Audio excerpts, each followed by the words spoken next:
Brought to you by Head Start Basketball. If I can catch and shoot threes and I can attack somebody and get by someone and create for somebody else or myself and play defense, now I just became so much more valuable to the team and I can then play more minutes.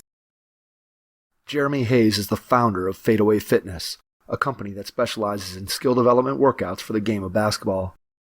Jeremy works with all athletes looking to improve speed and agility, strength and conditioning, balance and control, and nutrition. Jeremy played his college basketball at Juniata College, where he scored over 1,200 points and is the school record holder for assists and steals. He was named to the All-Landmark Conference team in 2013 and 2014. After college, he played professionally in Italy, Mexico, Canada, and the U.S. Hey Hoopheads, this March our partners and friends at Dr. Dish Basketball are offering $2,000 off the Dr. Dish All-Star, Rebel, and CT Plus. And don't forget their Anything is Possible giveaway too. Learn more at drdishbasketball.com and follow their incredible content at Dr. Dish B-Ball on Twitter, Instagram, Facebook, and YouTube. Mention the Hoopheads podcast and save an extra $300 on the Dr. Dish Rebel, All-Star, and CT Plus models. Visit drdishbasketball.com for details. Hi, this is Adam Sestaro, boys head varsity basketball coach at Highland High School in Medina, Ohio, and you're listening to the Hoopheads podcast. Prepare like the pros with the all-new Fast Draw and Fast Scout. Fast Draw has been the #1 play diagramming software for coaches for years. You'll quickly see why Fast Model Sports has the most compelling and intuitive basketball software out there. For a limited time, Fast Model is offering Hoopheads listeners 15% off Fast Draw and Fast Scout. Just use the code HHP15 at checkout to grab your discount, and you'll be on your way to more efficient game prep and improved communication with your team. Fast Model also has new coaching content every week on its blog, plus play and drill diagrams on its Playbank. Check out the links in the show notes for more. Fast Model Sports is the best in basketball. Grab a notebook and pen as you listen to this episode with Jeremy Hayes, pro basketball skills trainer and the founder of Fadeaway Fitness. Hello and welcome to the Hoopheads podcast. It's Mike Klinzing here with my co-host Jason Sunkel tonight, and we are pleased to be joined by Jeremy Hayes from Fadeaway Fitness. Jeremy, welcome to the Hoopheads pod. What's going on, guys? Hey, I definitely appreciate you guys having me on and talking a little bit about my journey and everything that I've kind of done to get here, but more importantly, just how we can kind of grow the game and keep the basketball game moving forward. We are excited to have you on. Looking forward to diving into all the different things that you've been able to do throughout the course of your basketball life. Let's start by going back in time to when you were a kid. Tell me about how you got introduced to the game and what are some of your earliest memories? Yeah, for sure. Literally, I'm the youngest of three, so like my dad always kind of like coached my brother and sister just as they were kind of growing up into the game, and so I was just kind of the kid that just tagged along and was always in the gym, and I think I just naturally, I'm not going to say fell in love, I'm going to say became obsessed with it at an early age, and I think I just picked up on things really easy, and I was able to dribble and be able to handle the basketball with both hands, especially at a young age. So I think that really, really helped me kind of moving forward into my playing career. But yeah, just at a young age, fell in love with the game, became obsessed with it, and just always enjoyed how I could get better, but also more importantly, just like how I could improve myself to kind of become like the best version of the basketball player I could of my own self. So yeah, it's been fun kind of watching this whole everything grow through my basketball career. And like I said, if I didn't fall in love with it at a young age, I don't think it would have taken me as far as it did to this point. So when you were younger, what did that obsession look like? So let's say 5th, 6th, 7th grade. What did being obsessed with basketball mean for you? What did that look like? I don't know if how many kids are going to listen to this, but probably not paying attention in class, just dreaming about basketball. Literally anywhere I went, even if I walked to like maybe my grandma's house, maybe 10, 15 minutes away, just taking a basketball, walking, and like, you're playing 1-on-0 against like a fire hydrant that's coming up and like turn it into like an Iverson cross. And like, I don't know, it just kind of like, it was, I'm not going to say it was different. And I just think that like, I don't know, I just became obsessed with the game and just like always had a basketball in my hand. And I enjoyed watching it and I enjoyed competing. Even if I missed a shot, I enjoyed the whole process of it all. And I think that was a big point for me because, like I said, I know so many kids, especially the kids that I work with today, that like, man, it's either as soon as somebody yells at them or gets on them, it's like they turn it around the other way. And I was just like the complete opposite. I thrived when like, I guess there was a little bit of adversity or like you're playing against, I'm in fourth grade playing against college guys and they're crushing me. But like, I don't know, I just enjoyed kind of the process of it all. But yeah, when I was in grade school, just I think I could always handle the basketball. I think I could finish with either hand. And I think that right then and there set me apart from kids my own age, just because I technically could shoot a left-hand layup with my offhand. And then I started to just be able to shoot a little bit. So like naturally being able to handle the ball, finish it with either hand, be able to shoot it. And then I think just naturally being a little bit more athletic, that just kind of set me apart. And I really started to see some success at a young age. And like, now I'm like, man, I think I could really kind of get into this. And I think I mean, I played every sport, I guess you could say, growing up, but as I progressed in my age and grades in school, I just kind of like, I don't know, got out of baseball, got out of soccer, football, all that stuff, and just continued to fall even more and more in love with the game of basketball. And like, it's been, I mean, now I'm 30 now and I still feel the same way. So I don't think that'll ever kind of go away from me. Did you have a formal plan for getting better? When you think about what you do now in terms of training and the time that you put into preparing and making sure that you're ready to teach kids that you're working with how to do the things that they need to do to be successful, compared to when you were a kid, were you putting together a plan, or were you more just, I'm just kind of out working on my game and I'm playing, I'm doing this? Was it more formal or informal with you? It was different because I feel like I'm in that like generation gap between like before smartphones and everything and the internet, and like now everybody that has the internet and smartphones. And like, honestly, what people always ask me is like how I kind of got into it. There were really no trainers where I'm from whenever I was growing up. But what I always tell people, and I don't know if it's good or bad, but I used to watch a lot of And One Mixtape, Hot Sauce, the Professor, Ayo, Skip to My Lou, all those guys. And YouTube became a very popular thing at that time. And I think it might have just been like just starting. So I would literally watch And One Mixtape and like, I don't know how I see things. I see it as like a skill development guy now. I'm like, how I break it down from their footwork to their first dribble with their timing of their step to when they pick the ball up. So I could like, how I read it is like, hey, a drop to a dribble timing with your pickup, with your strides. And I'm like, I'm seeing that.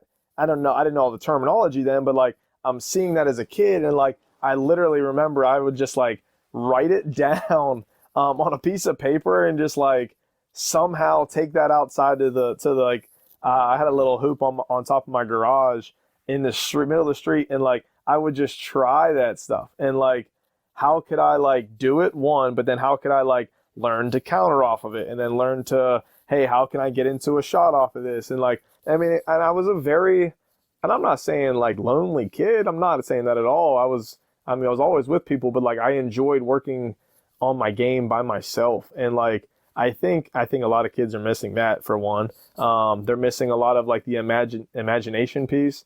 And I think that's a big piece. And I don't even know how you learn that. I have no idea. But like, I had no problem being able to visualize a defender trying to guard me, and I'm like trying to get by them and work on the same things I would see based off of the M1 Mixtape tour, which is I don't know, like I said, I don't know if it's good or bad, but like it got me to high school, college, some pro stuff, and to now, like, so I think it had some kind of impact on me. But yeah, I would say, I guess, a loner, and I enjoyed working out by myself. And every once in a while, hey, I'd ask my dad, maybe, hey, can you come out and rebound for me? And like, he was always a guy that always had stuff going on. So like, they come out for, your 5 minutes and then, all right, we gotta head back inside. Like, I'm like, all right, well, thanks for the 5 minutes, the 8 shots. Like, That's so, funny.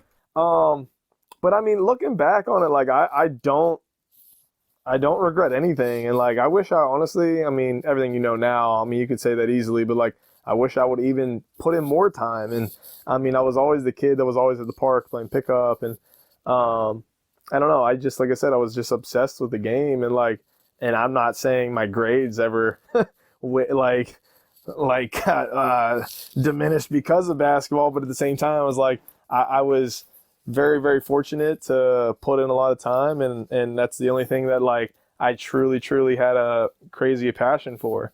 And, like I said, it's been cool. And I know I read a quote or whatever from Kevin Durant, and like he was saying like 80% of his time spent is by himself. And I'm like, I just don't think kids do that enough, whether that's with a trainer, without a trainer, with a rebounder, with a partner, or just by yourself, literally by yourself. And like, I don't think kids do that enough today, or go play pickup, or like I said, go to the park and just organize some kind of run and get into arguments and not saying fights, but like being competitive and learn how to win. Like, I wish that more and more kids can do that. And I don't know if I'm part of the problem, just because like anytime anybody wants to work out, I have my own facility now. It's like, okay, well, you're going to come inside. Like, Right. I'm Yep. going to structure it all for you, like easy, because that's a business thing. But at the same time, like, man, I think that was the big turning point. I think just for myself when I was a younger kid.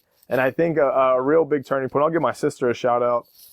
Jessica McNabb. Now she just got married not too long ago, but she got her license and it became like, I guess I was that annoying little brother that always like wanted to tag along. And a spot down here, I'm from the West Virginia area. It was always like, just show up and play pickup in the summertime.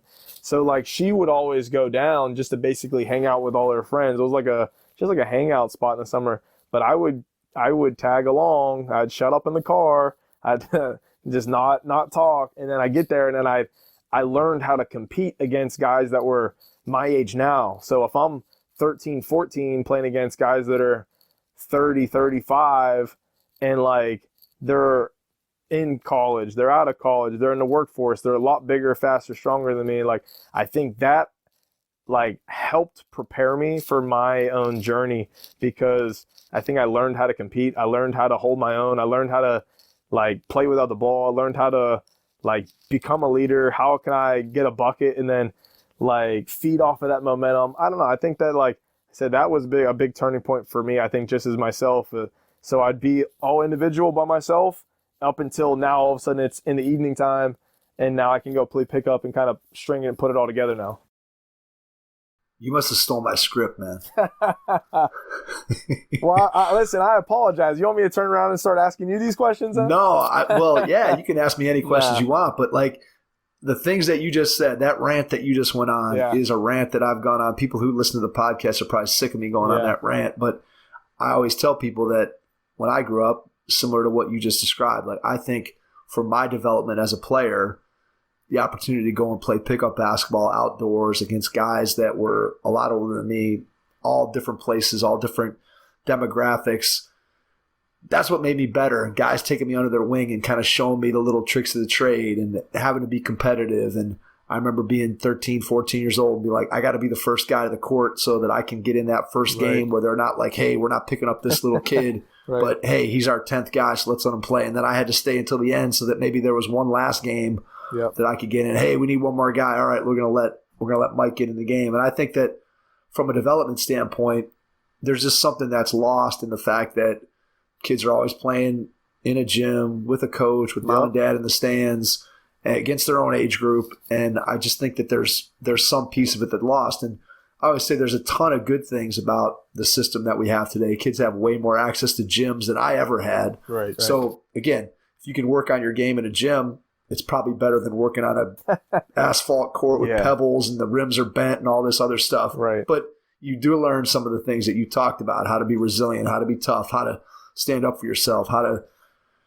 navigate just playing in a game where there isn't a bunch of maybe you're playing against the adults, but there's not somebody else in charge of what's happening. Nobody's going to stand up for you if you don't stand up for yourself. Yeah. And I think that those things are missing. And then the other thing that I thought was interesting that you hit on is talking about the creativity. And I know I did the same thing that you did. I'm out in my driveway and I'm pretending to play against guys in my mind. I'm playing one-on-one and you're trying to outscore them and you're just imagining this defender that you're trying to get by. And I think all those things it's a different way. The way we develop players today is different. And I think you could make an argument that in some ways, and I've said this before too on the pod, that you go back to, and again, I'm going to be 53 tomorrow, so I played a long time ago, but I go back and I think to my era of high school. So you're looking at late 80s, let's say even in through the 90s, that you look at player number 12, 11, 10, 9 on a high school roster.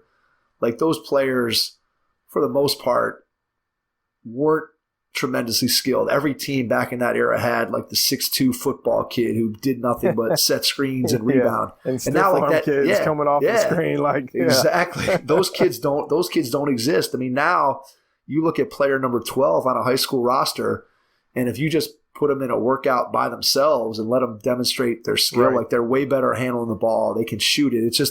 It's so much better. But I do think the one thing, and I'm curious to hear if you kind of agree with this, but one of the things that I think is that the very best players, I still think that there's an IQ piece and a competitiveness that you developed on the playground that I'm not sure that every kid develops under the system that we have today. And again, I know I'm an old guy, I know I'm biased, but I still feel like there's, especially for the best players, I think the system overall is probably better today for everybody, and it's certainly better for girls than it is than it ever was. But I still think for the top end player, there's something to be said for going out and playing 4 hours of pickup basketball as opposed to being, stuck in a gym playing AAU basketball all summer. Not to say that AAU basketball isn't great, because it is, but man, there's just something to be said for being out on a hot playground for 4 hours and what that develops in you. It sounds like you've had a similar experience. Yeah, 100%. And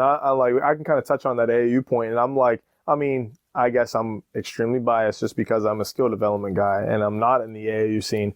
But at the same time, if I'm like you said, player number 10, 11, 12, and maybe I get in the game. So this is my thought is like, okay, if I go to an AAU tournament and let's just say it's Friday, Saturday, Sunday, you're there for 3 days, whether you got to drive 3-4 hours, hotels, food, all that's a lot of money.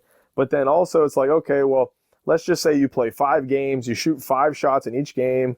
I mean, I'm no math whiz, but 5 shots, 5 games, 25 shots in an entire weekend. Like, how much better are you truly going to get if that's the amount of reps you're going to get in over a 3-day period?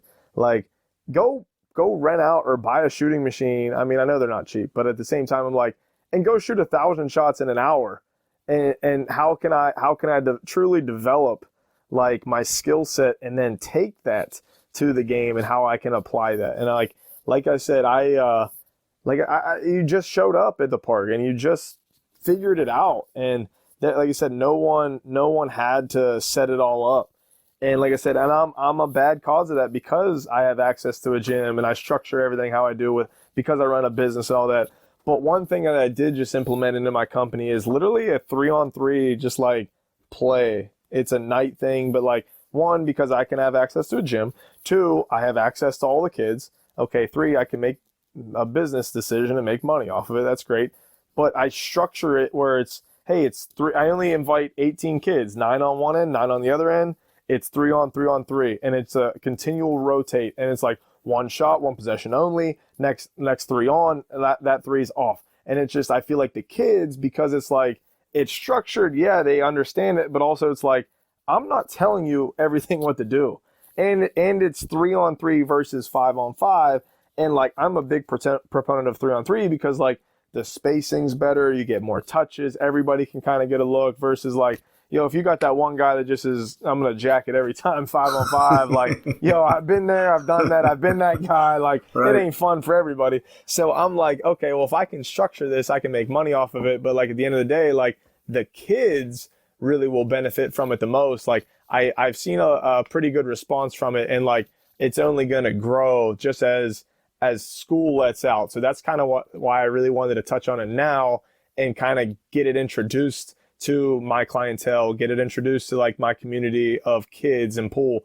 And like, okay, now as soon as school lets out, now I can really open it to, hey, it's like almost like an everyday like occurrence that, hey, something's going on in the gym and you can figure out how to get better. But like I said, I think there's a piece that, like I said, kids just miss.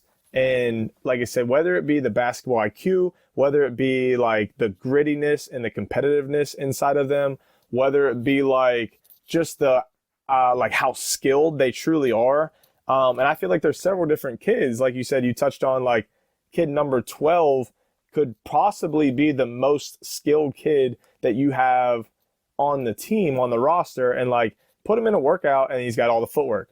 He's got all the finishes. He's got all the shots. He's got the how do you step into a shot correctly. Like he can make shots, but yet he doesn't understand the system of how to play or the IQ of how to play or being able to put it together against a live defender. And then I think on the converse end is like you got like a pure athlete who just knows how to play, knows how to do everything. But if you put them into an individual workout, like their footwork's terrible. Like that they're just skilled enough to get by and be way better than everybody else because maybe they're 4 inches taller. They can jump and touch the top of the corner of the backboard. Like, and I think that like, that's where, okay, how can I, in my mind, figure out what does this kid need to complement their game? And if it's just a simple, hey, it's your footwork. If you can just have better feet, you can be a significantly better basketball player. And if it's something else, hey, you need to literally work on just your offhand. Hey, you need to work on your basketball IQ. Go study film. Like, and that's a big thing that like just kids don't do. And I think, and I'm not knocking kids, I'm not knocking parents, but like I think sometimes people turn a blind eye to the kid's weaknesses. Oh no, my kid is great. My kid's gonna be the next Jordan, next LeBron. I heard it all. And like, so that's a big thing that I like to ask is like every single time that somebody wants a new client reaches out, wants to get in the gym, like one, naturally, hey, how did you hear of me? How did you hear of my brand, my company? But then also like, what do you feel like as the parent? What do you feel like is the kid's strengths and weaknesses? Because it's always interesting to hear what they say and like, oh, my kid's really good. This is, and I'm like, yo, you came in and the kid can't dribble. Like, no wonder the kid ain't playing. Like, just trying to be real. And like, I think that's a hard pill to swallow sometimes. Because like, okay, in my mind, one, I'm trying to be as real and as truthful to these people as I can. But two, I'm also running a business. So it turns into like, okay, well, I mean, I'm just going to put this in realistic terms. Your kid sucks. But like, now did I just lose that client? Are they ever going to come back to me? Like, and it's hard to just say something to somebody, but like, I feel like if you can tell them and show them what their weaknesses are and how to improve them and how we can put together a plan to work on them, man, the kid will be so receptive to it. The parents will be so much more receptive to it. And like I said, they'll see that I'm actually I truly care and actually truly want your child to improve.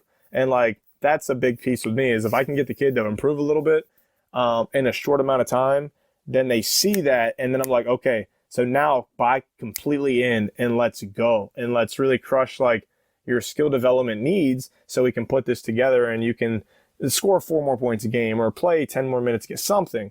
But at the end of the day, your kids have to buy into really what you're doing and start to see a little bit of success off of it. All right, let's talk a little bit about that. Yeah. When you're first meeting with a person, what I hear you saying, I think this is something that you mentioned the dilemma, right? That when you tell people the truth, sometimes they don't want to hear the truth. And then because there are, let's face it, a proliferation of trainers out there, if somebody tells you something that you don't want to hear, then those people generally walk and they go find somebody who tells them something that they do want to hear. So I think as a trainer, one of the things that's a challenge is you got to be able to tell people the truth that, hey, your kid stinks, or hey, your kid can't dribble with their left hand, or hey, your kid can't shoot, or whatever it is. And then you also have to be able to then frame it in a way of, okay, this is their weakness. This isn't what they're good at, but here's the plan for how I or we can make those changes and how we can get them better. And so it's, I think, sometimes a thin line to walk on in terms of it's a business versus being completely truthful. It's a matter of, can you say it tactfully and can you say it in such a way that you're not driving people away, and yet at the same time you're not telling kids things that aren't true. Because we've all been, I'm sure you've seen it, where coaches, trainers are saying, hey, you should be this or you should be that, when clearly anybody who watches that kid play knows that that's not necessarily the case. So I think you have to walk that fine line, which is a big piece of it. So my question to you is, when you have somebody come in, so somebody reaches out to you, say, hey, Jeremy, we heard about you. We'd like to come in and work with you. Now you're trying to evaluate that kid. What does your evaluation process look like? What do you do in terms of getting the kid on the floor, watching them play, and then trying to figure out what that first conversation is going to look like of, hey, here's kind of where you're at, and here's what we would need to do if I was to bring you on as a client? Yeah, 100%. So typically how I structure things, it's either going to be like a social media direct message, or like an email, or goes through my website. So somehow they're going to reach out to me. Preferably, I don't put out my cell phone number at all, because people are just going to start blowing up your phone. So as soon as I initially get that either first email, first message, like I said, I kind of just not saying I feel it out. I mean, I'm going to work with you, but I want to know more about how you heard of me. I mean, I want to know who referred you to me. I want to know, like I said, how you found me, all this stuff. But then also I'm like, okay, like I said, in your opinion, tell me what you think your son or daughter's strengths are. Tell me what their weaknesses are. One, where they go to school, how much experience they have, what AAU organization they play for, if they do. I kind of want to get a little bit of back end, and then I have a general understanding from the parents' perspective of where their kid is. And I think it's, I would say it's like a 70-30 mix. I would say 70%, I think people actually tell me the truth. I think 30%, I think people out here pleading the fifth a little bit and just kind of pushing that needle a little bit too much. But at the same time, I'm like, okay, well, I want you to understand what you're telling me. And then once we get it all set, hey, your workout is, let's just say this week, Thursday at 5:30 p.m. Here's the address, all that stuff. So once they have that, typically I'm already in the middle of a session. So how it works is they can come inside. Hey, sit here. Once you're ready, you can start shooting around. And they got 15 minutes. And I feel like I'm a very observant person. So I'm in the middle of a workout, but I can look down on the other end too. So I can see right off the bat, before the workout even started, one, just how they move. One, how they get loosened up. Two, how they shoot. That's a big thing for me. So if they're going to shoot it with proper form, hold their follow through, how their guide hand looks, all that stuff. But also it's in an uncontrolled environment on the other end of the court where I'm watching you, but I ain't saying nothing to you. So I just want to see how you actually prepare for what you're about to get into, meaning a workout or a game or practice, whatever. So then by the time that I finish that first workout and the next one's that person's ready to come on to me, I've already kind of watched you shoot. I've already kind of watched you how you move. So I can kind of get a general understanding if you can handle it all right, if you can shoot it all right. And then I kind of go from there. So typically how I structure my workouts is I feel one, you got to be able to handle the ball. Two, you got to be able to attack the basket, preferably shoot with either hand on either side of the rim when you're finishing, off of either foot as well. But then also how you step into a shot, catch and shoot, but also how you do a dribble pull-up and then get into all your, let's just say, a ball screen or your game actions. And then I typically do all, if it's an older kid or a kid that can shoot threes at the end. So I kind of I guess you could say tier it from ball handling into finishing, into shooting, into game actions, into while you're getting tired, catch and shoot stuff. And I feel like I've had a lot of success with that, but at the same time, right then off the bat, within the first 5 minutes, I'm already watching how you handle the ball. So if you're struggling with your left hand, that's already going to tell me you're going to struggle to shoot a left-hand layup. If you don't, and I like to use the term if you don't be able to, like, if you can't distribute your weight or your weight distribution in your ball handling. Like, I say, like, how Kyrie kind of plays, like how he flows, how he uses the inside of his foot all the time. Like, he uses his body throughout the dribbles. Like, if you can do that, I see how you're already going to play. But, like, if you're just, like, do stationary ball handling and you're just stiff, not moving, and your arms are moving, I'm like, okay, how they move is different. So then it turns into, okay, how can they attack the basket, and then how can they move off the dribble? How can they finish? So right then off the bat, if somebody can't finish with, like I said, an offhand, I'm going to stop you and I'm going to correct you.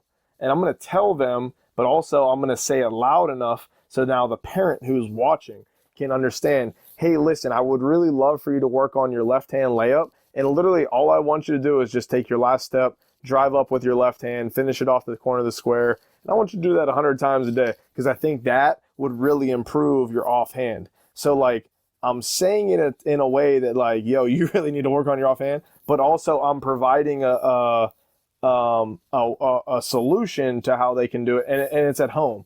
Don't do it when you're with me. We can do 100 things when you're with me. You can only do so much when you're by yourself, especially if you don't truly understand how to get better. So I think that's a big piece where I'm physically showing them, the kid, the athlete, and the parent, like, a flaw already.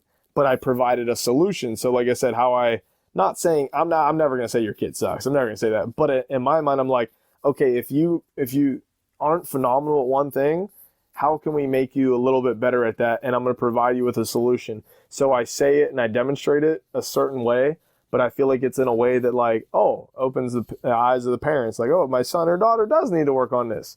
You know what? They could do 10 minutes of ball handling a day. That's not a problem. We could do that at home. So as we progress, we get into the same thing with shooting and then the footwork and then how you finish your shot. Hey, you know what? I don't really like how you finish your follow through. Like, maybe you should try this one hand or two hand form shooting. And now you can work on how the ball comes off your fingers and how the release is into the follow through, how it's snapping down. Like, I think that, like, being able to have a corrective eye and see what the kid maybe lacks or isn't phenomenal at, but provide that little solution to how they can improve, I think has been really big. So, like I said, I'll finish out the rest of the workout. All that will be phenomenal. And then now, especially if it's my first interaction really with that client, as I talk to the parent and the child, I kind of just go through, like, hey, what did we work on today?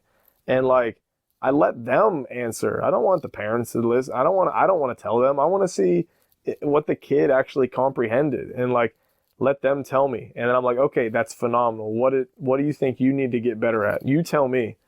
So then now I can really see where the kid is at, because I put you through the entire workout. I showed you what you struggled with. I showed you and provided examples of how you can improve upon at home. Do it outside of me.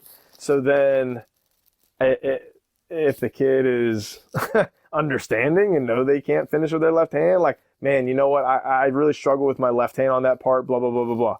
And I'm like, okay, that shows that they have a little bit of a weakness, but also it showed to the parents how hard I'm trying to work and trying to provide, like I said, a solution to their answer. So then it always gets to that point where, like, okay, well, typically if it's just one parent that comes, I'm like, out of us three people who are standing here, who wants to get better here? And it's always the same answer every time. The kids always raise their hand. I do. I want to get better. That's why I'm here. I'm like, okay, great. That's phenomenal. But, like, who wants you to get good?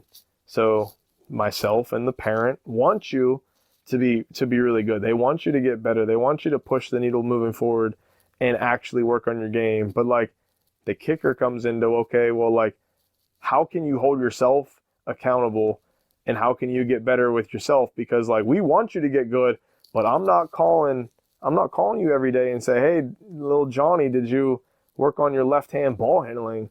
Like, mom or dad shouldn't have to ask you to do it, because then that's them wanting it more than you. So I feel like as soon as it gets to that point of the conversation, it's always on the first workout. I pretty much always say it. If the kid, especially if the kid struggles with a couple things, because then it opens the eyes to the kid of, like, oh, you know what? If I really want this, I got to put the time and effort into it. It can't always come from mom or dad, and it can't always come from trainer. It can't always come from coach. It can't always come like from an external source. So as soon as I kind of asked that and structured that, it's like, okay, well, if you really want to get good, buddy, you got to put the time in. and I just provided you with 3 or 4 things you can do. So I always say, listen, if you come the next time and I feel like you didn't get better on X, Y, and Z, this is our last workout. This is the last time I'm ever going to see you. Now, am I stretching the truth with that? Maybe. But at the same time, I think the kids understand really what I'm talking about. Like, hey, this isn't just a show up and let's have fun. We can have as much fun as you want, but you're here to get better. You're here for a specific reason. And I think when I kind of go through that whole spiel, I think the parents kind of see that like, oh, this person really does want what's best for my kid, really does want to see my son or daughter get better. And I think I gained a lot of respect, I think, just from the parents, just from how I interact with the kids and how I actually push them and motivate them. But I'm also like, I'm never going to judge. I literally don't care if you make a single shot in an entire workout. If you do everything I ask you and do it hard and try to apply it, that's perfect. That's all I care about, because that's what you're there to do, is to try to learn and get better. I'm not there to, oh, you missed 4 free throws in a row, get on the baseline and run. No, I don't want that. But at the same time, I'm like, you're here to get better. So I want it to be like a judgment-free environment. And I think that it's come across that way. Or else I don't think I'd be in the position that I'm in now. Yeah, absolutely. I think you hit on a really good point that, especially when you talk about players who are coming to work with a trainer, especially when you get down to the younger ages, right? There's not oftentimes a 4th, 5th, 6th, 7th grader who is actively seeking out, hey, I want to go and work with a trainer. There are some, but most of the time that's parent driven. And I think you hit on a really key point, and I know I experienced this with my own kids, that there comes a certain point where you try to encourage them and you're the parent. You're like, hey, you should probably pick up your ball and do some ball handling tonight after dinner, or hey, are we going to go to the gym, or whatever it might be. And at some point it either flips or it doesn't. And when it flips and it becomes driven by the kid, now you're in suddenly a whole different position, because the kid is now invested in it and they're taking the time, like you said, in between workouts with you. Now when that kid's getting in the gym and working on their game and working on the things that you showed them, and they start to understand what they have to do in order to be the type of player that they want to be. And it becomes the kid's journey, the kid's mission, and no longer just the parent's mission. I think that's really where you have something. And obviously I'm guessing, and I know back when I was doing more training, like those are the kids that you love to work with, is the kid that shows up because they want to be there, not because mom or dad. And that's not to say that the kids don't work hard, but you know what I mean? There's a difference between the kid who's there because, hey, I'm motivated to get better for me, as opposed to, me and dad want us to get better. Yeah, 100%. And I think that's, it's always tough to kind of like, I guess you could say, figure out who really wants it and who enjoys playing. For sure. And I mean, then there is absolutely, to anybody listening to this, like there is nothing wrong if you just enjoy playing the game of basketball and you enjoy being out there with your friends and you enjoy competing and you want to win in this, but it's not like do or die. But like, and I enjoy it. I 100% enjoy working with those kids. But then I have the kids that just like, oh my God, I love it. Give me more. And I'm like, yeah, 100%. Let's go. So now you can kind of like throw the book at kids. And like, I would imagine this might be one question that you probably will ask at some point, but how I structure a lot of my, I would say, youth workouts into my more experienced workouts, into like your pro workouts and stuff. And like, I feel like as kids, like, man, let them become the best skill, like the most skilled that they can become. Like, I'm not trying to put you in a box. Just because you're 5'10" at in 3rd grade or 4th grade doesn't mean you have to go play on the block. If you can handle the basketball and if you can pass well and move well, why can't you be able to take somebody off the dribble and ISO once and get to the rim, but then take them down into the block and make a post move and be able to finish with either hand? Like, I feel like, because let's just say, what if that kid just caps out at 5'10", is now 5'10" as a sophomore? Like, now all they know is to be a post.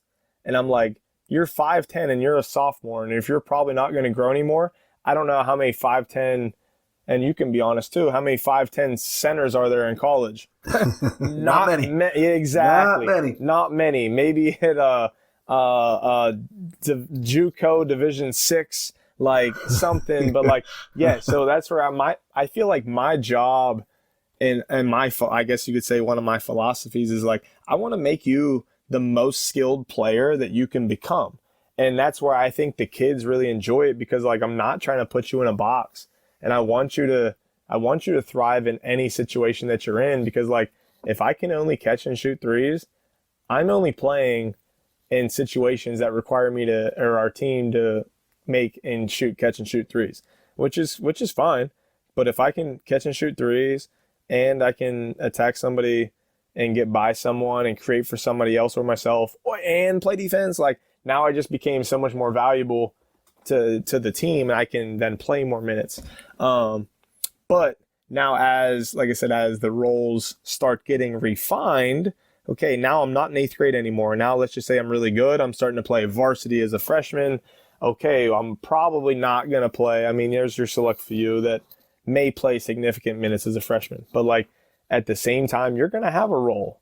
You gotta make the most out of your opportunities within that role. Okay, then as you continue to grow, your role might change and adapt, and you got to be able to pivot your skill set.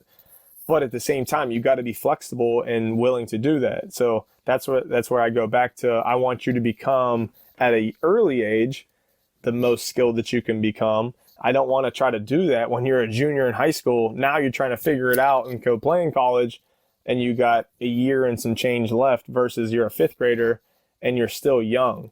But then, like I said, as you start to really, really grow and you get into college, and now it's more of a quote unquote business, like, and it's oriented as, hey, if you don't thrive in what you're doing, you're either 1, you're going to get benched, 2, you're going to lose your job to somebody else, or 2 or 3, you could basically lose your scholarship and just go home. We don't want you anymore.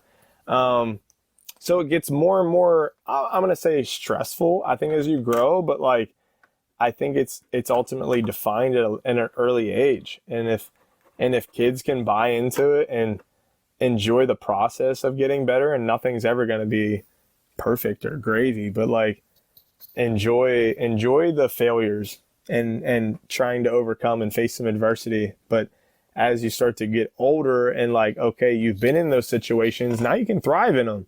Okay, now you let's just say you made it to the NBA. How can you figure out how to play? Okay, I'm Patrick Beverly. I'm going to be the best on-ball defender that I can.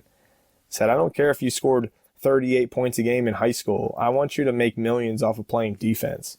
And I feel like that's more and more of specifically a business.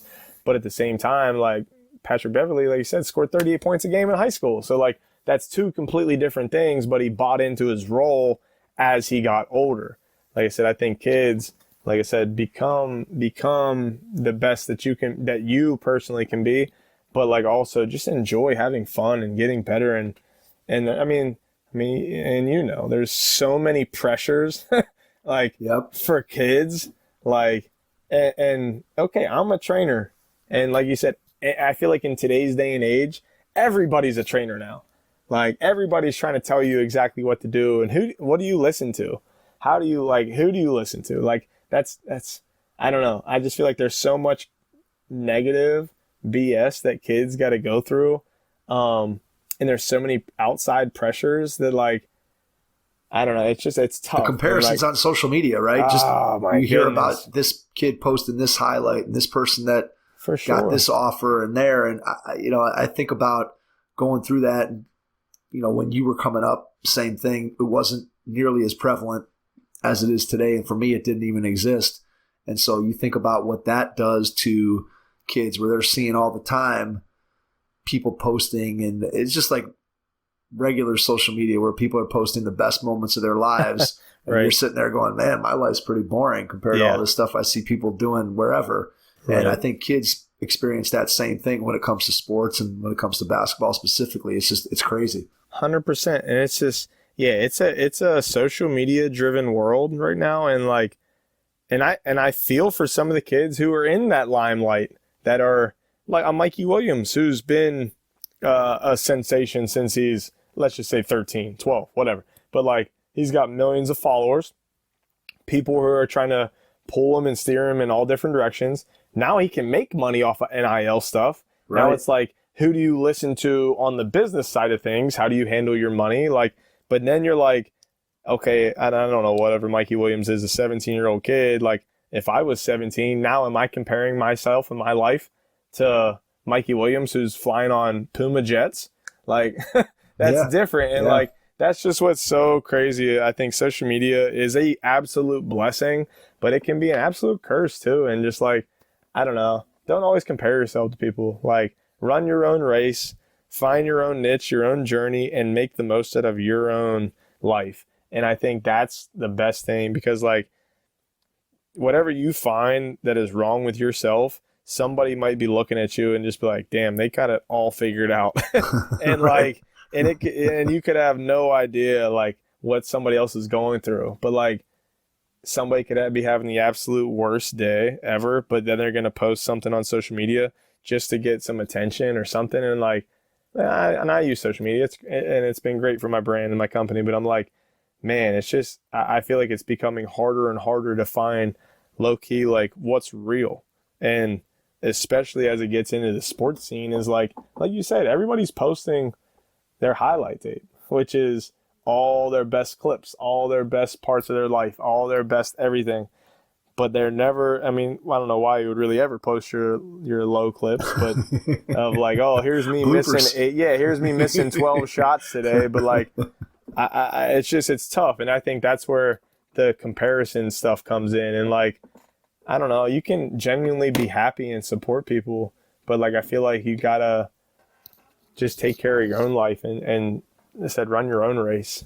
And that's a big piece. And I think kids said, I would love for kids to get off social media, which is great. I don't know if I should say that, because that's majority of probably kids follow me on Instagram and TikTok and all that. But at the same time, I'm just like, man, get out, go experience life, and just like have fun. You don't have to sit in a room and just be scrolling all day. You have to understand to some degree, and you have to have guidance, right? I mean, if you're a 12 or 13-year-old kid and you don't have any guidance for how to use it, whether that's from a parent or a coach or whatever it might be, you can see very easily how it becomes addictive and how it can have serious negative impacts. I mean, even as an adult, there's times where you're sitting there on your phone and you're looking at something, and all of a sudden you're looking at something else, and all of a sudden 30 minutes have gone by, and it's super easy Right. to do that. And that's, as an adult who knows kind of the dangers of what it is that you're doing, you still sometimes find yourself doing that. And so it's just, yeah, it's a tremendous positive in terms of the things that you can have access to compared to what you might have been able to get access to 15 or 20 years ago from a basketball standpoint. But at the same point, it's overwhelming. And how do you know what the truth is and what the truth isn't? And there's a whole lot of different things that kids need help trying to figure out how to navigate it. And that's, I think, a role that coaches and certainly parents can play in helping their kids being able to do that. I want to go back to something that you said that I think is super interesting. And I think it's something that when you talk about training and when you just think about player development, it's always something that I'm not sure I always thought about it this way. The first person that really, I think, grabbed my attention with it was Mike Procopio, who used to work for the Mavericks, and now he worked with Kobe. And he said that, when you look at the highest levels of the game, so you get to the NBA and you have maybe one guy per team, and probably really less than that, because not every team has one of those guys, but guys that just have the opportunity to do whatever they want. They have the ball in their hands all the time. They can shoot it, they can dribble it, they can pass it, they can rebound. They're the straw that stirs the drink. And he's like, and then there's 415 other guys in the league who just have a role that they have to be good at one or two things, and they have to excel at whatever those one or two things are. And that's kind of what you were talking about a little bit. And I think it's kind of interesting when you talk about player development, you think about, okay, here's a 5th grade kid. When you work with a 5th grade kid, what you're trying to do is you're trying to develop that kid's all-around skill set, right? You want him to become a better player. You want him to become a better ball handler. You want him to become a better shooter. You want him to become a better defender. You want him to have better hands. You want him to be quicker. All these different things. You want to be able to incorporate all that because you don't know what they're going to be yet.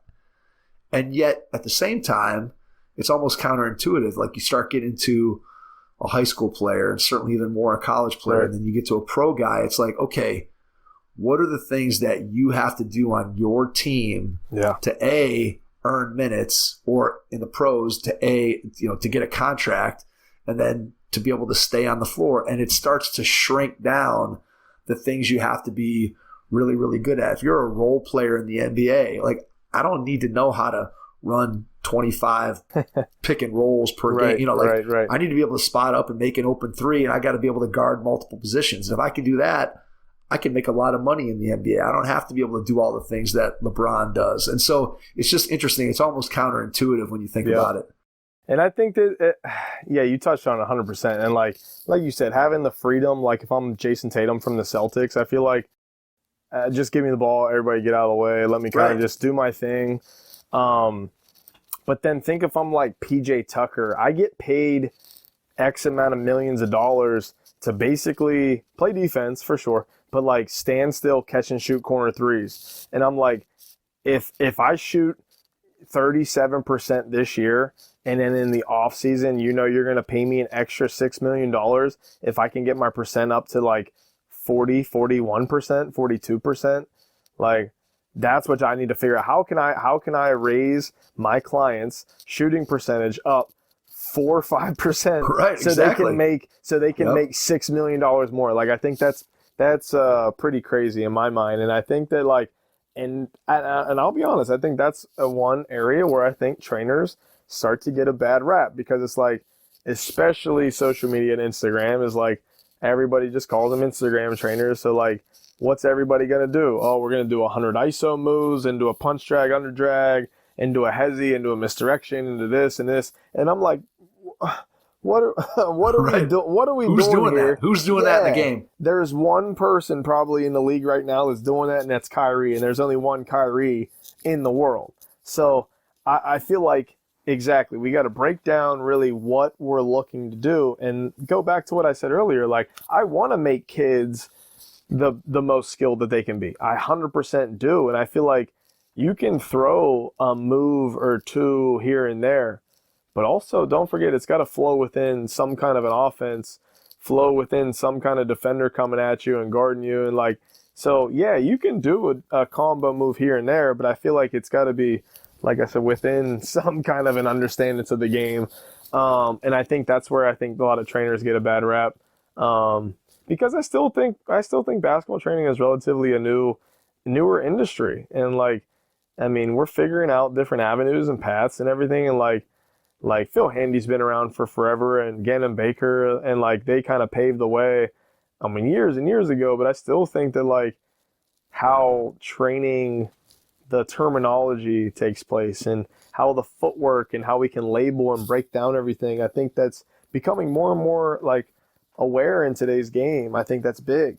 But like we're saying, how can I improve my high school player or college player, or if you're able to work with a pro player, how can I help them better themselves in their role? And in doing so, return, can I have more minutes for my kid? How can I make my help my pro make more money?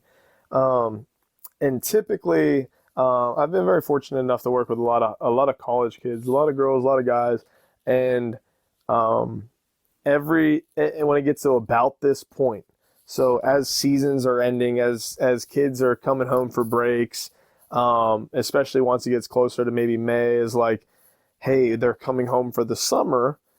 I'm always a big, hey, I'll talk to your coach if you would like me to, but I'm always like, go into your coach's office. Please just ask them, hey, what are like the 3 to 5 things that I could really work on in this off season that would either put me in a better position and score more points, or what 3 things could I do to earn more minutes in this? And I'm like, now, one, you were honest and upfront with your coach. Your coach is honest and upfront with you. It showed ownership to wanting to get better. I don't care if it came from me or not. Like, you're the one having the conversation with your coach, but it gets to the point where, like, now I have a little bit of a blueprint of, like, what we can do to improve those things. And now when you go back to school, so I'll use one of my really good clients. His name's Isaiah Warfield. He plays at Liberty University right now. And, like, he went into Liberty and he was playing behind, like, Conference Player of the Year. And now another guy he's playing behind is, like, a 2-time first team all conference, school record breaker, all this stuff. And, like, but he went in, he bought into the system. He wasn't getting a ton of minutes as a freshman at all. But, like, talk to his coach. Hey, we want you to be able to shoot the three a little bit better and 1 and 2 dribble pull-ups and maybe like a floater. What do you think we did all summer? Is now you're coming to the gym, and I don't care if you're here for an hour or you're here for 3 hours. We're going to be in quote unquote, like, hashtag, like, boring work, but, like, we're going to figure out how you can get a couple more minutes here and there next season. So then he goes back as a sophomore, and now he's playing, like, I don't know, 9-10 minutes a game, whatever it is. But he worked on those things. Now, due to graduation, transfers, all this stuff, hey, I literally say, hey, go talk to your coach, have the same kind of meeting. How can you get better? What do you need to really work on?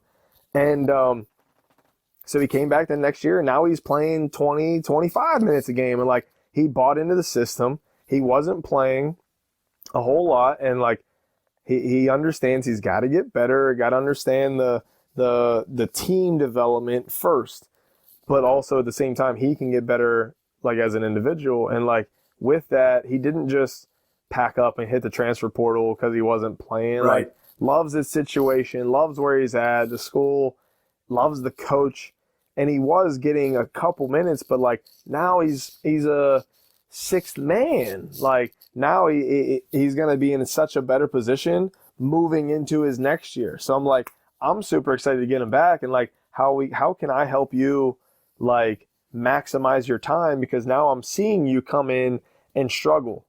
Because, you know, when you're a lot of those Division I kids, when they come out of high school, let's just say they're a McDonald's All-American nominee and they've scored 1,500 points and they're always first team All-State and all this stuff. And now you're sitting.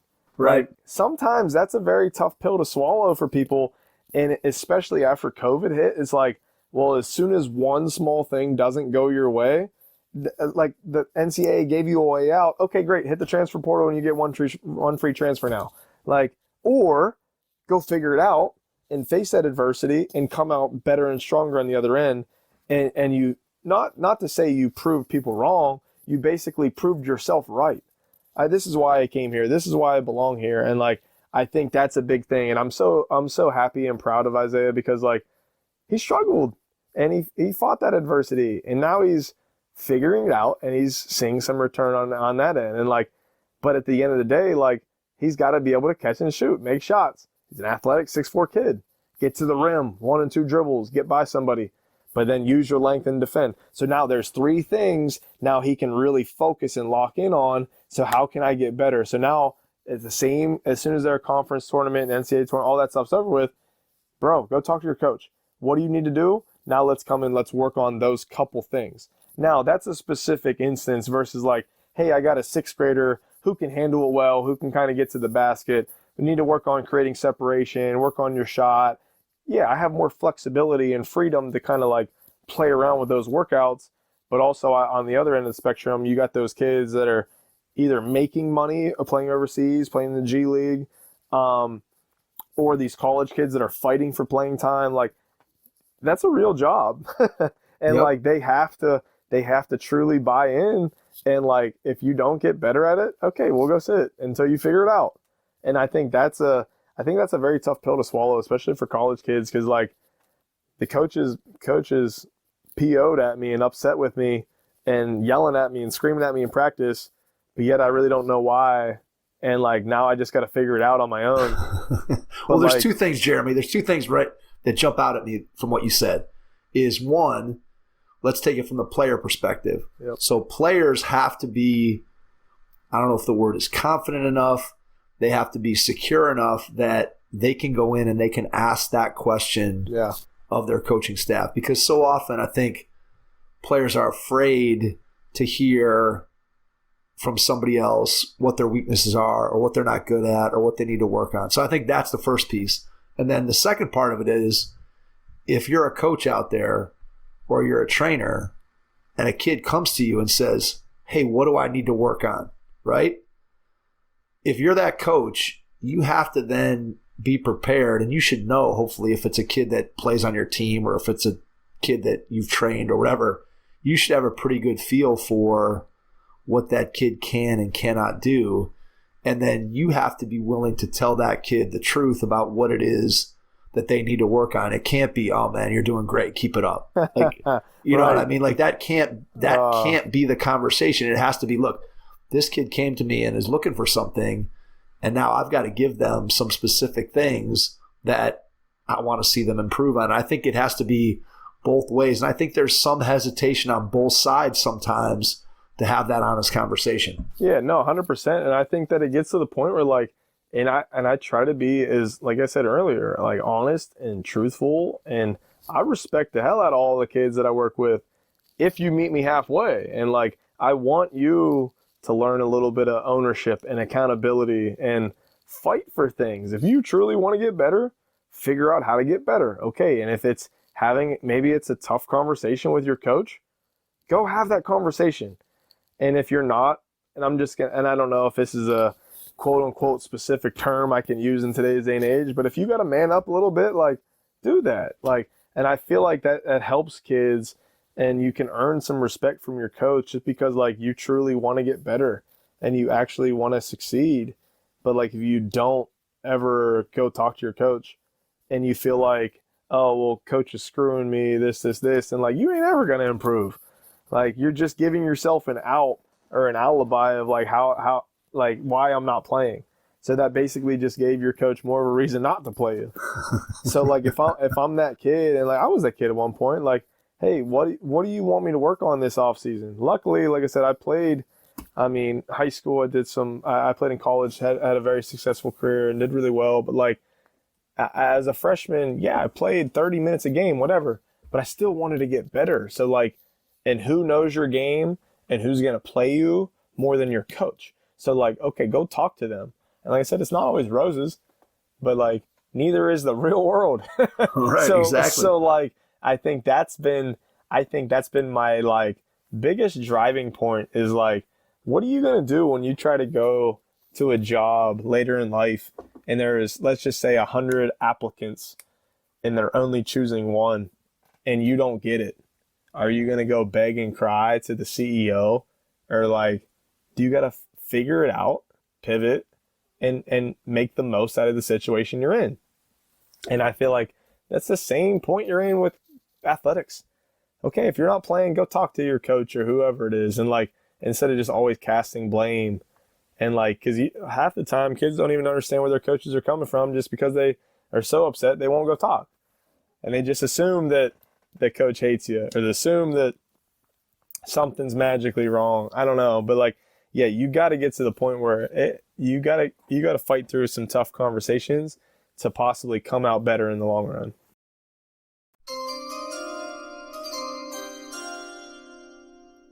The first training camp, Elite Skill Development and Performance Combine, will be held on the campus of Western Reserve Academy, just outside of Cleveland, Ohio, powered by Unleash Potential and the Hoopheads podcast.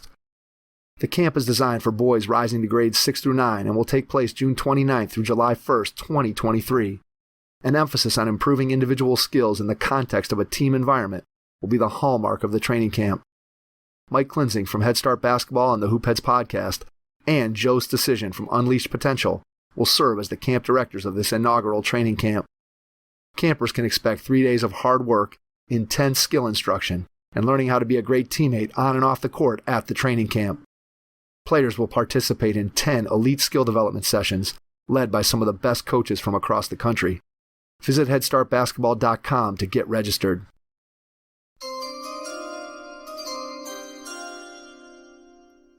I think you also have to look at the situation and try to figure it out on your team. And I go back to when I was a college player. I came out of high school, and obviously I was a really good player. And I get to high school or get to college in my freshman year. I played maybe, 5 5 minutes a game, maybe. And I looked around, and I was a kid in high school who was the scorer. I might have played defense once in a while, but I didn't, that was not where my focus was. Let's put it that way. Right.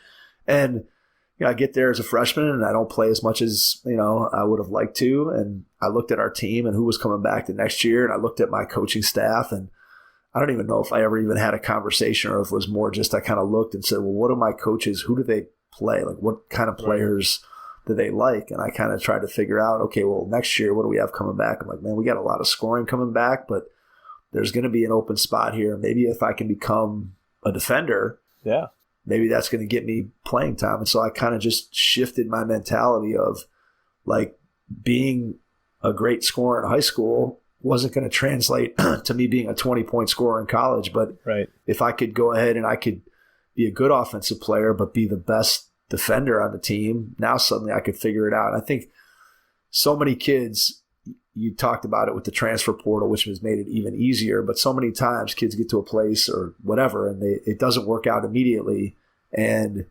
they kind of throw in the towel and they go somewhere else, and they just don't work through it, or they don't look and try to analyze the situation. And I just think that you make some really good points about sometimes you just got to have those kind of difficult conversations. You got to figure it out. You got to talk to your coaching staff. You got to look at the situation, and then you got to go back to work and really work it out and make sure that you give yourself the best opportunity to be successful. And that's not to say that kids don't sometimes coming out of high school thinking about just on the college level that they don't make the wrong decision sometimes when they come out of high school. And, obviously there's good reasons for people to transfer, but when you look at the number of guys in the transfer portal and girls in the transfer portal, it's insane. You can't tell me that every single one of those people made a bad mistake, made a bad decision coming out of high school. It's like that we better look at our decision-making process and maybe reevaluate the whole thing. 100%. So it's interesting. Yeah, and I think that I would love it's on one of my phones, and I saved it not too long ago, but there was a tweet not too long ago,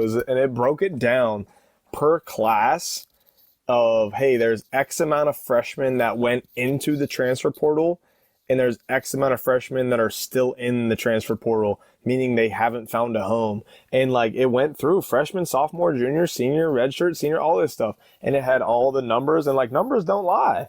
So it gets to the point where man, who are advising these kids? If you're not in a good situation, but yet you're on a team and you could still be playing, why go put yourself in the transfer portal? Now you already had that discussion with your coach and your athletic director. Now you're in the portal. Let's just say you don't find a home because no one else really wants you, or they want to just recruit their own kids still, and then they want to get somebody who's older. And then, okay, now let's just say you stay with the same team you're currently already on. How does that look in your coach's mind? That exactly. Why should I trust you or play you in my system and everything if you just want to pack up and leave?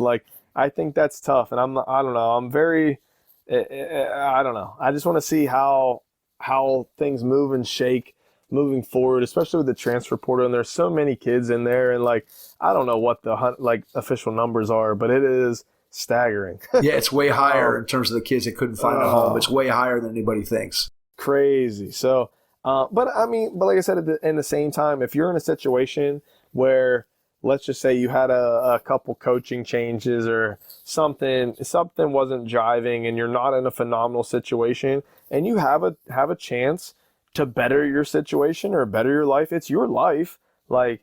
Go for it.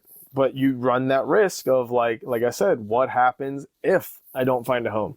What happens if I go somewhere else and I still don't like it? What happens if I go somewhere and I don't play? Then there's so many question marks.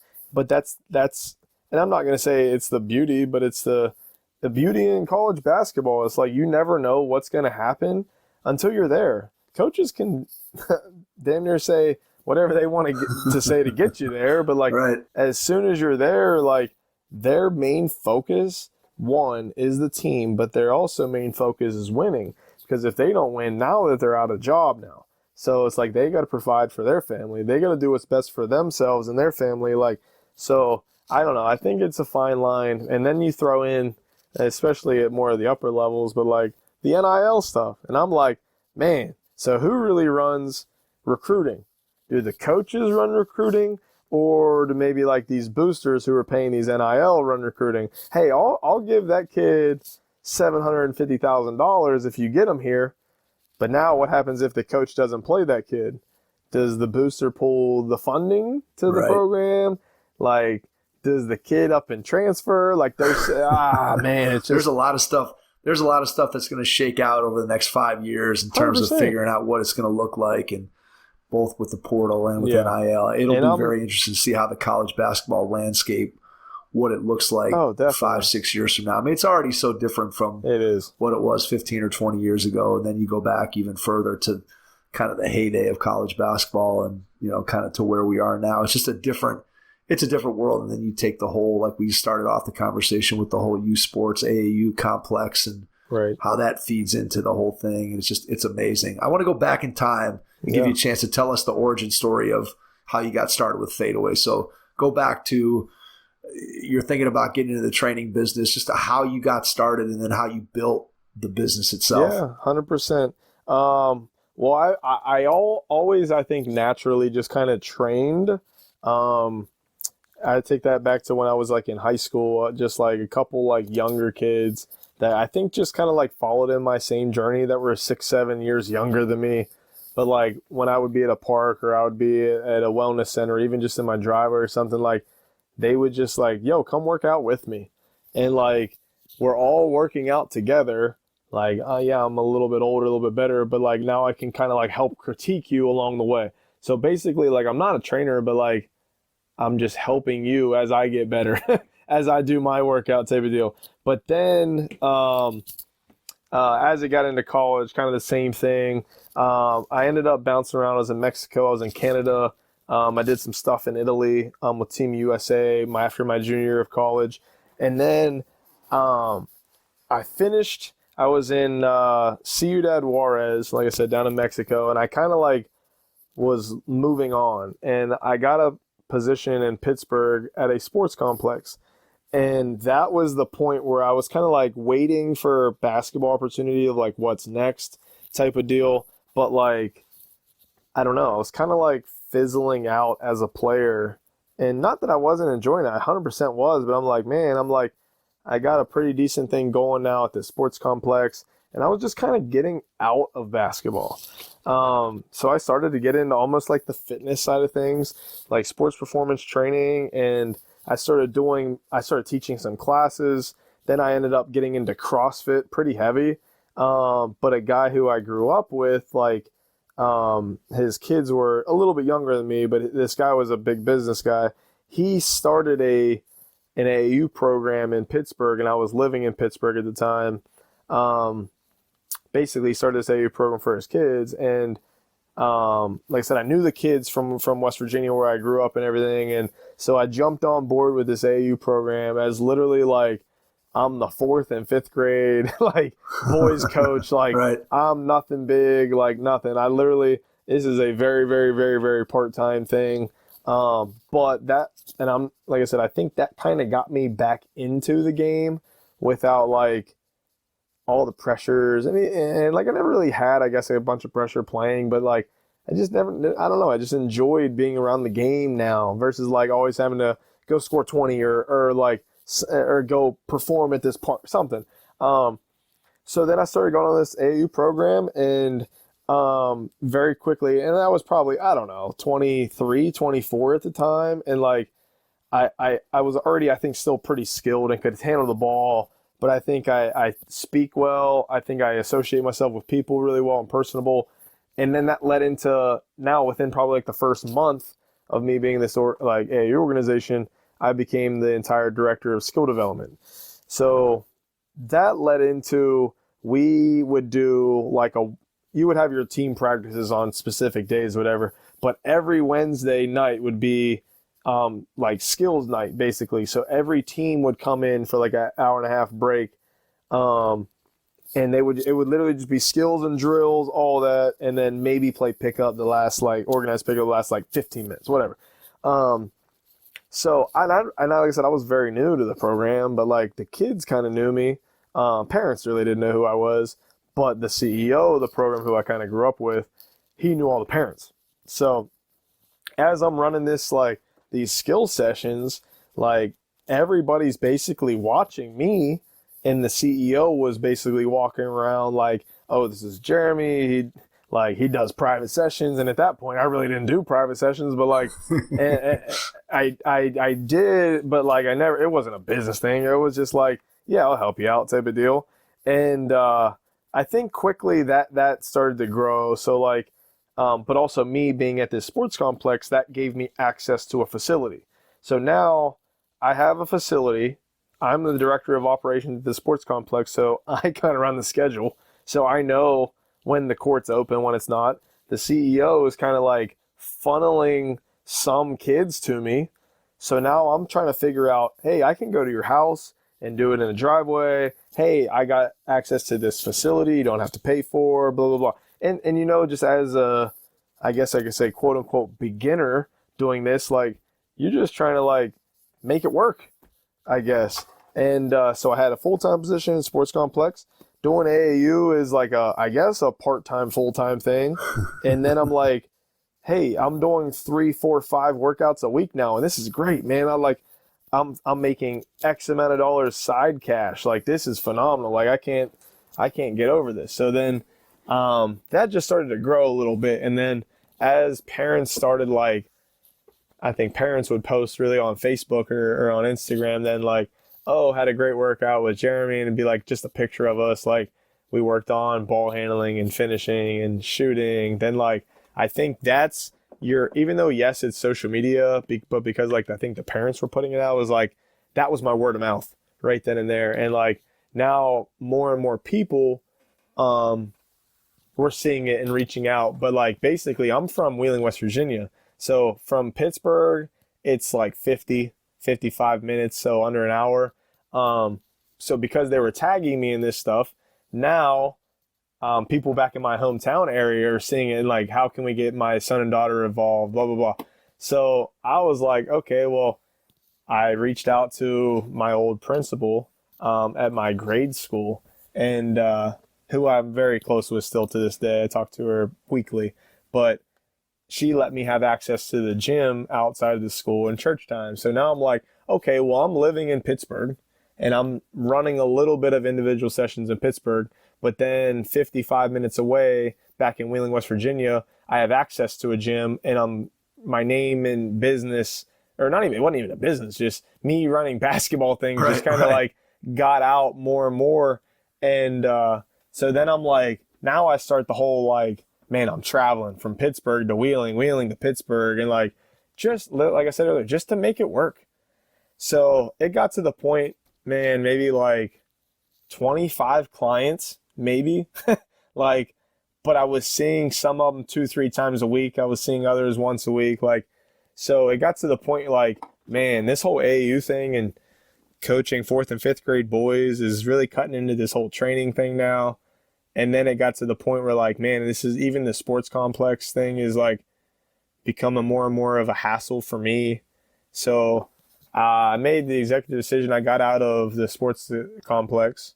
So now I'm just strictly AAU, and then I'm strictly training, but like, it's not a business. So then as it continued to grow, I probably am at like 30, 35 clients now, like full-time-ish training wise. So, and I had a really good relationship with the CEO, but like, I didn't want to like upset him. And I just like, every time on the phone, I would just be like, man, it's getting harder and harder to come to these AAU things.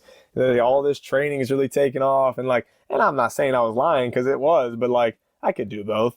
But like, I really wasn't with the whole AAU thing too much anymore.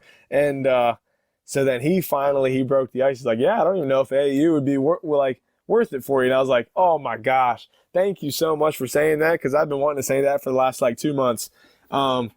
So I kind of got out of the AAU thing, and then February 17th, I started Fadeaway Fitness, February 10th, 2017, started Fadeaway Fitness as an actual LLC, and basically hit the ground running there. So then it's like, okay, well, this is my first time I'm like completely on my own. And now I'm like, okay, well, here comes, I just started the social media of @Fadeaway Fit on Instagram, on TikTok, Facebook, Twitter, so it could be the same everywhere. I did the website, have the email, so now it's legit across the board.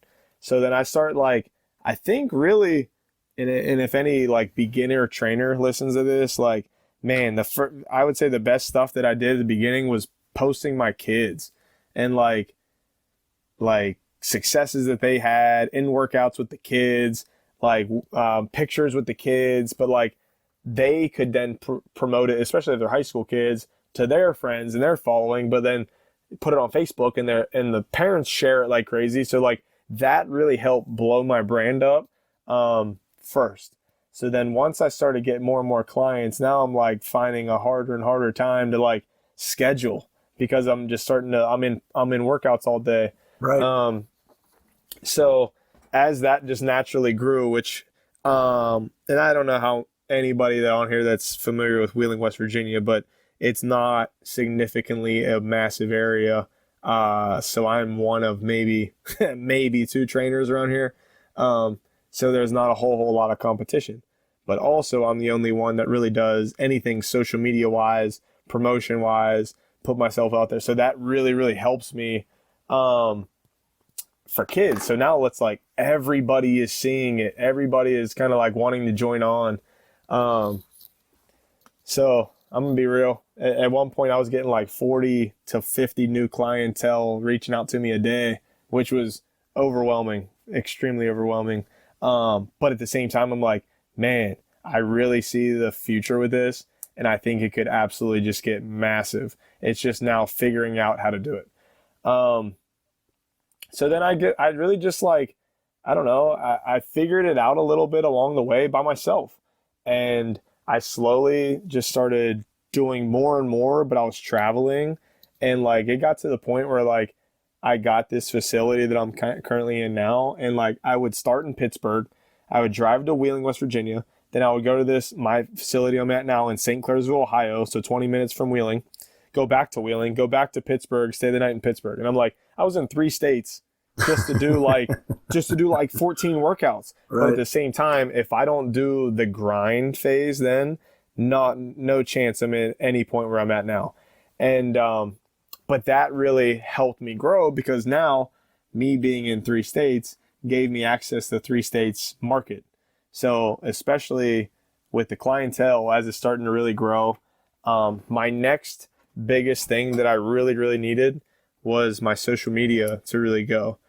So it started a little bit, especially Instagram, but it wasn't nothing crazy. And then COVID hit. So COVID hit, and I'm going to go back to probably one of your last guests you had on here. His name's Shane Hennon at Hennon Workouts. So at that time, I literally just posted a video on Twitter of like me doing a dribbling routine. That's it. No time, no nothing. Like, and I'm like, oh, this would be a good way for like my clients, just my clients, to like, you know, maybe work on their game at home since they can't come in the gym with me, everything's shut down. So then I did another one the next day and like it did okay, nothing crazy number wise. The third one I did, I did it pretty hard, like full speed on my end, and I just timed it. Nothing, I didn't ask anybody to do anything else, and it went really well, especially on Twitter. So I'm like, I'm not an idiot. I think I would do what anybody would do. Like, I did it the next day, I timed it, and I called it the Beat the Trainer Challenge. So then I literally just posted a video of me doing a dribbling routine. I timed it. Hey, it took me 17.8 seconds to do this drill. Who can beat me? Post your video, tag at Fadeaway Fit on Twitter, blah, blah, blah, blah, blah. And it went ridiculous. So then, especially Pittsburgh, there were so many AAU programs in Pittsburgh that were following my Twitter account. Thank God a couple of them took that video and sent it to their kids. So then now I'm getting all these videos. I'm just tagged in. I'm like, what is this?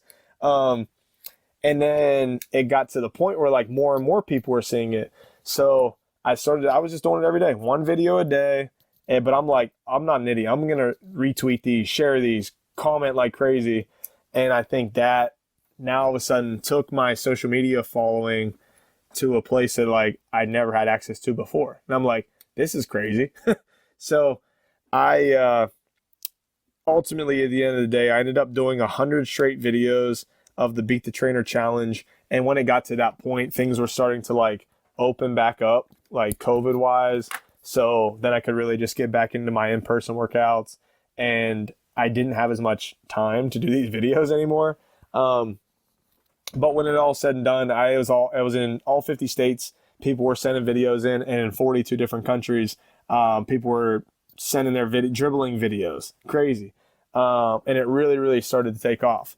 So then that was at the point where I'm starting to post more and more on TikTok. And then Instagram really like followed TikTok's lead with Instagram Reels. So after COVID opened, I would say that was my biggest point in my business at that point. So, I mean, I'm crushing in person now, and I don't know if I'm happy to say it, but I was doing like 18 to 20 hours each day of in-person stuff, which is... That is crazy. Yeah, exactly. Ridiculous. But I'm like, I see the potential for this, and I'm like, I'm nuts. So, like, let's just go. And so then I literally would post my TikTok video or whatever, some breakdown I was doing. But then when Instagram came out with Instagram Reels, that completely changed, I think, the social media thing for me. So I literally just posted the same video to Instagram, but like, because you could add hashtags and add sounds, and I already knew how to do that because of TikTok, now it gave me access to more and more people. And like, now here came some of the followers, and like, now it's like, whoa, I'm getting 800 followers a day. This is crazy. So now I'm like, there was days in the summertime of last year, 2022 summer, especially like June-ish, I was getting, I don't know, 2,000 followers a day, which is off of videos. And I'm like, it was, it was ridiculous. And I felt like I was losing, like, I would open my Instagram and like notifications I would miss just because it was just like there was an influx of it all. And like that was a big turning point because I'm like, okay, well, I'm already doing so much in person. So the next thing is like, oh, how can I do more and more events? But I need to have access to more and more people. So when the social media thing came, now I'm like, I'm already doing my local camps that I'm putting on by myself. Now all I got to do now basically is like, hey, post like a mixtape maybe from a camp that I did, and just be like, where should I come next? What state, what country, what city, where should we come next? And then people now, because you have a following, people reach out to you. Oh, come to California, come to Utah, come to this. And I'm like, okay, well, yeah, I'm down. Let's make it happen now. And that's been big for me now. So I think... And like I said, Shane Henn and I talk about this literally every day. I said, talk to you about it on the phone. I was like, out of probably everybody in the entire world, Shane and I are becoming like best friends just from the basketball space. And like, yeah, I'm very happy for everything that he's doing. But like, we talk about how can we grow? How can we get bigger? How can we expand our brand even more on a daily basis? And it's cool just to like hear from somebody else who's in the same path that I'm doing. And it's not competition driven, because we're both homies, but like we genuinely want each other to succeed. So that's where it's really, really cool to watch it grow. But like I'm trying to change, I guess, the mentality of my business to like camps and event driven. So the last 2 years, especially last year, March 2022 until the end of the year, I was in 28 different states. Camps, clinics, showcases, even people to fly me out for an individual workout, which is crazy. But it's been cool to really watch that grow, because I'm like, now I'm kind of really, truly finding my passion of helping as many people as I can. But also I really like to travel, and I like to see different parts of the country and the world. And like, I think that's the direction that I really want to take things. So like I said, as it continues to grow, how can I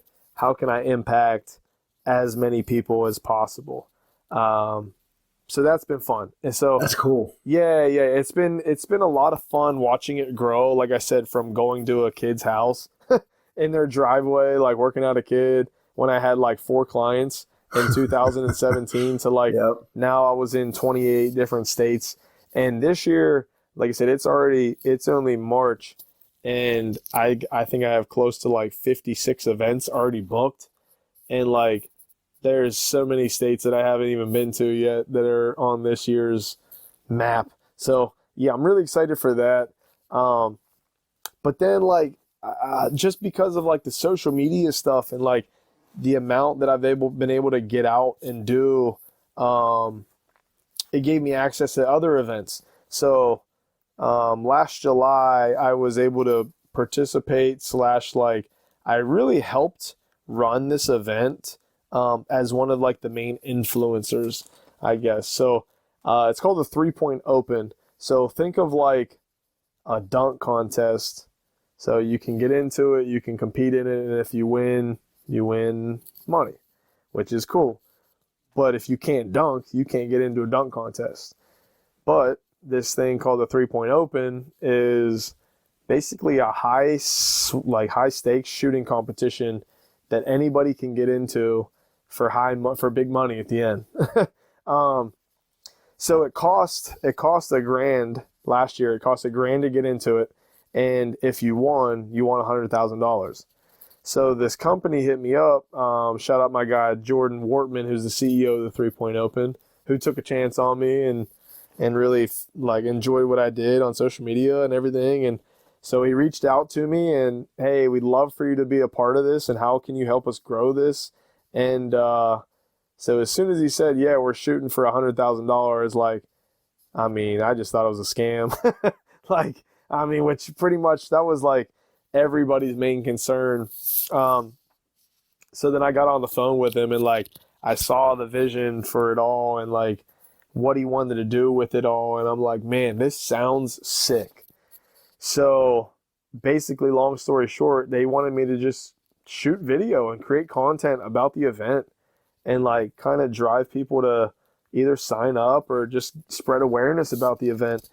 And I was able to participate in the event then. And so I created one of the first videos I did for the 3-Point Open. Think about like the NBA All-Star 3-point competition, 5 racks. There's a money ball at the end. Well, there's one rack that is a money ball rack. So that was the design of the 3-Point Open. So there you get to shoot 2 rounds. So let's just say you make X amount of shots in round 1, X amount of shots in round 2. You take those 2 scores and combine them for your total score. That would be day 1. So then I think last year there was over 110 applicants that came to this event that shot. So then, and I love the model of it. So if let's just say you didn't shoot very well and you did not make the top 64 shooters, you're done. Go home. Sorry. Appreciate it. But if you were in the top 64 scores throughout day 1, you moved on to day 2. So now you needed to shoot well and take that score, and then that puts you into like an NCAA tournament style bracket. So like the top 4 scores were basically like your 1 seeds in each region.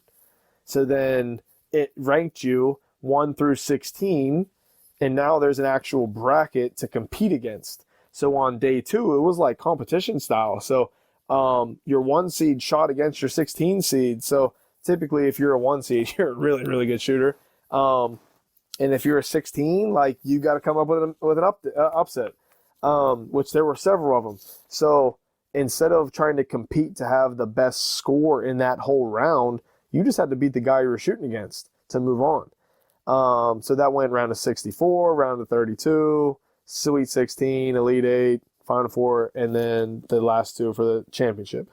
So it was really, really cool, and I was excited because I had a really big hand in it. But going back to those social media videos, the very first video that I did, I basically said, hey, who do you think you can beat me in a shooting competition for $100,000? So when I did that, I turned and grabbed the ball from the racks, and Shad made a couple. And then I talked about the event. Shad made a couple more. And like, it was a really good video. I think it was put together really well, but it went crazy viral, especially on Instagram. But I get a message like 4 days after I post it from a lady that works at Fox and Friends, live on the morning show in Times Square, all that. So a guy by the name of Pete Hegseth, who is one of the main news anchors on Fox and Friends, was randomly scrolling through Instagram and my video popped up. So they reached out to me and they wanted to bring me on the air, and I got to compete against Pete Hegseth in a shooting competition live on the morning show on Fox and Friends. So I'm like, yeah, that's sick. That's like, literally, I'm crushing the in-person stuff. I'm doing these small events and everything now. I'm traveling some. I'm getting the social media following, but like, this gives me major credibility. And so it was my birthday, June 25th, and the next day I was supposed to be on Fox and Friends. So I'm sitting at a camp with a guy named DJ Sackman, running a hoop group event in like the Pennsylvania, New Jersey area, and I'm telling them all about it. They're all excited for me and everything. But like, then all of a sudden I get a text message from the vice president of Fox and Friends. Hey, Jeremy, I really hate to do this. And I like didn't even want to read the rest of the message because I knew the direction it was going to go. My birthday was the same day that the Roe versus Wade verdict came out. And like, one's a little bit more breaking news than a 3-point competition. So I got bumped. So now I'm like, shoot, okay, this is 7 days before this actual 3-point open event takes place. How can I get back on the show? How can I figure it out how to get on the show? So like, I did the event, everything went great for the 3-point open. And I'm trying to like message his assistant, like, hey, how can we set this up? Blah, blah, blah. So somehow we ended up getting it set up for July 23rd, which was technically after the event, but like, I needed to do it more so for the talk about the event, but more so for myself and my brand. And, so I got there, and July 23rd came early in the morning, and said me and him, we did a Q&A with a couple of the anchors live on the air. They brought in a specific court and a hoop to put on the outside sidewalk outside of Times Square. So like, that was a pretty crazy feeling. But then, and there's people lining up watching now. And so it was great because we got to talk about like who I am, what I do, what my business is, how the event was, how it was structured. And then me and him, Pete and I were going to compete in a live shooting competition. So it was going to be best of 10 shots. So I shoot, then he shoots. So I'm like, okay, great. I'm a basketball guy. Like, I should win this. And like, the last like couple weeks leading up to that, Pete and I actually had $1,000 bet on it live on the air. Like, whoever wins gets $1,000. Like, so then a couple days before the event, they actually wanted to lower it down to 500. So I was like, yeah, whatever, cool. So me and Pete and I had a $500 bet on a 3-point shooting competition live in Times Square. And Pete Hegseth actually played at Princeton. And I asked him about it. He said he didn't really play a whole lot, but like, that's still a Division I team. Like, you still got to be pretty good to be on the team, to play there, all that. So we start shooting, and literally and I went first. So I made my first one. He made his first one. I made my second one. He made his second one. I missed my third shot. So now I'm 2 for 3. Pete made his first 8 shots. So he's keeping the pressure on you. Yeah, he's 8 for 8. So then I made 4, I made 5, I made 6, I made 7, I made 8. So right now I'm 7 for 8, he's 8 for 8. And as soon as it gets to shot 9, I made shot 9. He like rimmed out shot 9. So now we both have 1 ball left, and he like turns, starts talking to the camera, saying how he's gonna beat me, this, and so we're tied. So I ended up shooting. I thought I was a little bit short, and it just squeaked over the front of the rim, went in, and his shot, and it like rolled around the rim and bounced out. So I'm like, man, you couldn't have scripted this like literally any better for myself. So then I won the shooting competition on Fox and Friends live on the morning show. Nice. And took his money and ran. And so that was a big turning point for me too, because now all of a sudden it's like I said, I can't tell you how many people just like social media messaged or emailed or just like, even just to talk about that show and the experience. And literally from start to finish, like I could send you the news clip and it's maybe 3 minutes long, which like felt like an extremely long time when we were doing it. But like looking back, I'm like, man, we did an interview, Q&A, this, and we shot a total of 20 shots in 3 minutes. I'm like, yeah, it's crazy. That's crazy Yep. how fast it went. But like that really put me on like a national pedestal then for my brand, which then in return, like I said, helped me out with credibility for more and more camps and events and social media. And like, so like I said, it's been from Pittsburgh days, 2017 to now. And like, I'm getting even international events and everything, camps booked. Like, I'm very happy and very excited for the future and just very fortunate and humbled, I guess, of like everything I've been able to accomplish up to this point. Yeah, absolutely. All right, before we get out, I want to give you a chance to share how people can connect with you, how they can find out more about what you're doing, share your social media handles, email, website, whatever you feel comfortable with. And then after you do that, I'll jump back in and wrap things up. Perfect. Yeah. Anybody have any questions, want to get in touch with me? And I do respond to people. So anybody that reaches out social media wise, I will get back to you. Instagram, TikTok, Twitter at Fadeaway Fit, FADEAWAY FIT. Email fade, FADE at fadeawayfit.com. Website fadeawayfit.com. Once again, my name is Jeremy Hayes, the founder and CEO of Fadeaway Fitness. And I severely appreciate you guys having me on the podcast here and kind of being able to share some of my journey and everything I've been able to kind of do up to this point. Jeremy, we cannot thank you enough for taking the time out of your schedule to jump on with this. Thankful to Shane for connecting us as well. And to everyone out there, thanks for listening, and we will catch you on our next episode. Thanks. Your first impression is everything when applying for a new coaching job.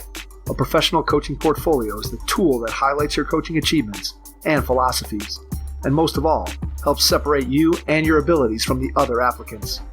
The Coaching Portfolio Guide is an instructional membership-based website that helps you develop a personalized portfolio. Each section of the Portfolio Guide provides detailed instructions on how to organize your portfolio in a professional manner. The guide also provides sample documents for each section of your portfolio that you can copy, modify, and add to your personal portfolio. As a Hoopheads Pod listener, you can get your Coaching Portfolio Guide for just $25. Visit coachingportfolioguide.com/hoopheads to learn more. Thanks for listening to the Hoop Heads podcast, presented by Head Start Basketball.